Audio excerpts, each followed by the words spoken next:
Good evening, and welcome to another fireless side chat. Ta-da! There's no fire. No fire tonight. Tomorrow there will be, but not It's today. chilly, but it's not that chilly. So Yeah. anyway, and the heater works good. Anyway, Hope everybody's good. Sorry Yes. we're a little late this week. We just caught up in the elections, and I started school, and we're just a little late. So, Just well, a life. lot late. So Life you'll be is getting happening. double real quick, so we can catch back up. Yeah. But thank you for your patience with that. Hope everyone is healthy and safe. Yes, we are for sure.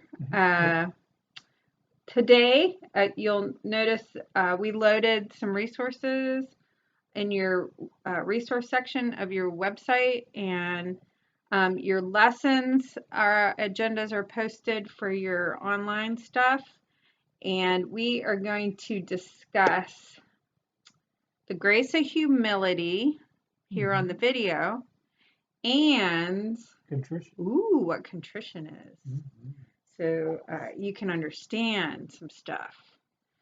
So part of confession Is Humble. humbling ourselves. It's literally an act of humility. So that's what you're doing when you're going into confession. And that grace of pushing away your pride, to go and apologize to our best friend Jesus.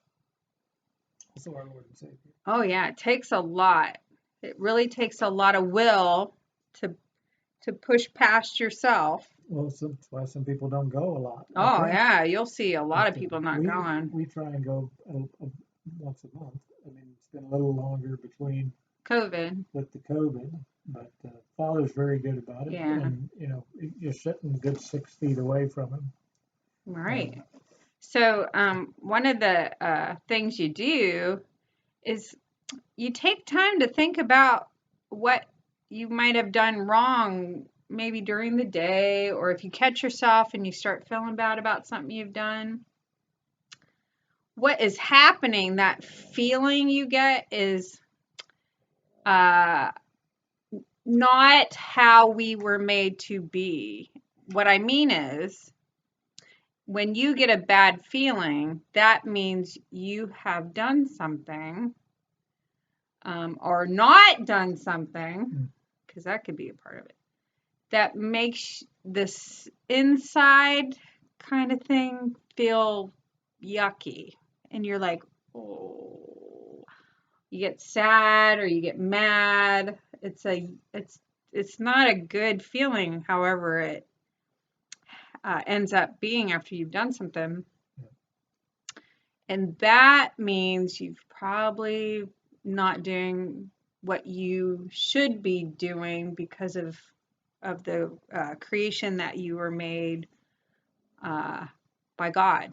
So when this creation of of God's does something that is against Him, every single person has this built-in thing inside of them of, oh, I did something bad. So sometimes it might be angry. Right. And it's a mechanism that God put in so Yes. that we know that, hey, it's time. We did something wrong. We need to confess it and then say we're sorry. And I will tell you, and this is my belief totally, because I deal with my guardian angel all day. My guardian angel goes, hey, you. And I'm like, oh. So then I go and I write it down somewhere so I don't forget to clean out when I see Father. So whenever you get that feeling of like, oh, now what you should do is keep track of it. Because those are the things that we have to go to Him and apologize for in that act of humility in front of an actual person. So you know how you don't like to go say you're sorry? We really don't like to go say we're sorry sometimes. If you do, that's still good. Yeah, but you have to mean it. You can't just say I'm sorry because I'm sorry. Because mom and dad said I had hit my to. brother and I'm sorry. And you're not really. We're talking about in your heart, you have to feel like I did something wrong. I feel bad about it. Well, number one, you have to realize that you did something wrong, and then you have to be sorry for it, and then that's being contrite. That's being Yes, that's contrition. contrition. So, um, That's what the prayer is called, the act of contrition. yes, Yeah. but it's actually the whole thing, including the Yeah. prayer, Including the prayer. is an act of humility and contrition. So, contrition is feeling you're sorry. We should put the prayer of humility. The litany of humility? Yeah, the litany. That would be kind of hard right now. But I mean, it's a good example to read and say, Wow. because Because it really does show humility. I'll post that in the just so you can resources. see, it's a good example of humility, Yeah, you guys and I would. think it covers all the bases too. Yeah, you guys would have to sit with your moms and dads, and they would have to go through it with It's a you. good one to go over with the parents too. Oh, cool. So you can read that with your mom and dad. I'll put it in resources. Okay, honey. It'd be good. I'll put some contrition What prayers in there and some. what an example of humility that is, because it goes through everything that you could think of. Oh, it is a perfect Because definition. you'd be surprised at just a little bit of pride can do. It just, we think, oh, I'm better than that, but it's, Oh my we have to be gosh. humble to, We once were under the guidance of a really great priest in Virginia when we lived there, and I'd go into confession. I remember this one time, Father Fasano just grabs this prayer and he hands me this prayer. He's like, "You need to say this every day," and I'm like, even then, I was not in a state of humility, and I actually started doing that prayer because Father knew I needed it, and he must have been praying for me to do that. And oh, he's funny. But that prayer that Roy's talking about, ooh man, that prayer works. That boy, prayer works is it. spiritually, and it ain't anything I do. That's for sure. But so humility is uh, noticing that you have that yucky feeling when you do something bad, and you keep track of that yucky feeling, and don't forget what you did when that comes Well, on, and you go to the you're going to the priest even though you don't want to, or you don't want to admit you were wrong, or you did something wrong, or you didn't do something at all or that you you don't want should have people to done. think that that you would do something like that. Yeah, well, that's the pride sneaking all in. of us do. There's only two people, possibly three, that have been on the world that in the world that On the earth. have been on the earth that have not sinned, and that is for sure Jesus and Mary. They did not commit any sin whatsoever here. The only other one that they know for sure had original sin, that he inherited it, but he actually never committed any sin, would have been Saint Joseph. But other than that, that could have been Saint Joseph, because they can't know for sure until we get to heaven. But he's the only other one that, and God.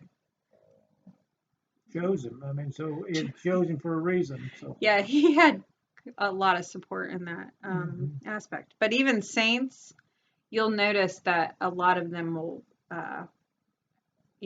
had to go through but some of that. the saints, if you read about your saints, they didn't start out very humble. Oh, some of them. But they were. We'll look at Saint Paul.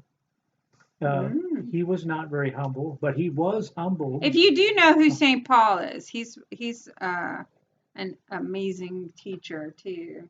And then Saint Peter and all of them. Saint Peter wasn't humble. He's in your Bible. He has a whole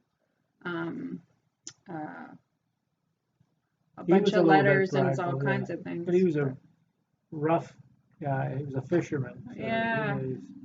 No nonsense, probably. He was a nonsense kind of guy. But Roy's got his special book. So here it is. We always have one in the house. If you don't have one in your house, You let us know, and we'll Or make even sure a you get it. Bible. If you guys need a new Bible or you do not have your catechisms at your house, you let us know. Just contact us via email. Have your mom or dad do that on the contact page on the website, and we'll make sure that the parish knows you need those things. And we can get them to you some way, one way or another. Absolutely. We can just drop them off or whatever. You make sure they're there at church for you to pick up. Right. Good thing to have. So what's the definition of humility? Well, it starts out when it talks about humility in the catechism, as it talks out about prayer. It's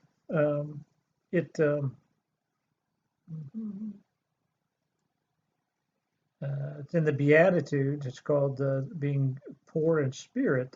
It says the Beatitudes reveal an order of happiness and grace, of beauty and peace. Jesus celebrates the joy of the poor, to whom the kingdom already belongs. The word speaks of volumes of voluntary humility as poverty in spirit. The apostles gave the example of God's poverty when he says, "For your sakes, he became poor." Jesus, that is. Oh, for sure. He gave up his throne in heaven to come down and be with us. So he's an image of humility, perfect humility. He is the person who gives us the grace of humility. So we don't have it by nature. We have to have it given to us by the author of all good, right, which is God. So we can look at Jesus and what his actions are and stuff like that, and you will see perfect humility. The same with Mother. Yeah. Mother Mary's the same way, and Joseph. They're all very, very humble people. There's very few of her, what she had said in the scriptures, because she didn't say much. She, like I said, she kept all these things in her heart. Yep. So any riches that you have or treasures or anything like that, those should be absolutely God's. Well, they all come from God. So, but does that mean that you have to be poor and live in the street? No. You can't be attached to those things. So, like even your sins or your pride, you can't be attached to those things. Or how you think everything should be, you can't be attached to those things. You have to be attached to what God thinks. And those little tiny moments when you're not attached to what God thinks for you and how you should live, those are the times you find yourself in sin or doing sins or not doing something you should be doing. And you have to go to the priest and apologize for being wrong. Because are you apologizing to the priest? Nope. Who you're apologizing to? Jesus, is overshadowing the priest in the sacrament of the holy priesthood. So called persona Christi capitis. That's the Latin term of it. That's the Latin term. But Father Mixte has, and all priests have a very special blessing on them that God actually has to work with them to do. But there are things that they have to do as well to maintain that blessing, that contact. Well, it doesn't go away. Well, I know it doesn't go away, but they have they have to keep themselves pure as well. And there's by praying, doing certain things during the day. Yeah. They have to sacrifice and suffer. So they have to be humble as well. Yeah, it's just like everybody else. But their practice is like, the expectation is higher because they've sacrificed their whole life for all of us. Just like Jesus. So it's an image. It's a physical image. And we need a person to look at. Well, then we have the saints and the apostles too as well. They gave up their livelihoods to do God's work. So when you go to apologize, you may feel bad. You push through that. You go in front of the priest who someone has physical evidence of your contrition. And when the priest sees that, oh my gosh, this person is sorry for what they're doing, then they bless you when you're in there. And And they say a absolve blessing over you, Mhm. and it's called absolution. And then you say your act. You say it and you mean it. Um, that's the act of being sorry, which is contrition. That's the Catholic word for it. So today or this week, you're going to see your agenda in there for week 4 and what you're to do. Again, keep praying, keep going to mass, keep working with your mom and dad to keep track of things that you might have done that you shouldn't have done, or that you didn't do and you were supposed to do, because that'll help you with your first reconciliation when it comes up. Um, there's lots of videos, lots of songs, all kinds of stuff, web pages. And if you have any questions that you need from us, or you need catechisms or Bibles, you just let us know and we'll take care of it. Rosaries or anything you need. Yeah, we'll be able to do all of that. So you let your mom and dad know what you need, and we'll make sure you guys get it. And we'll see you next week. All right. God bless you. Bye. Bye.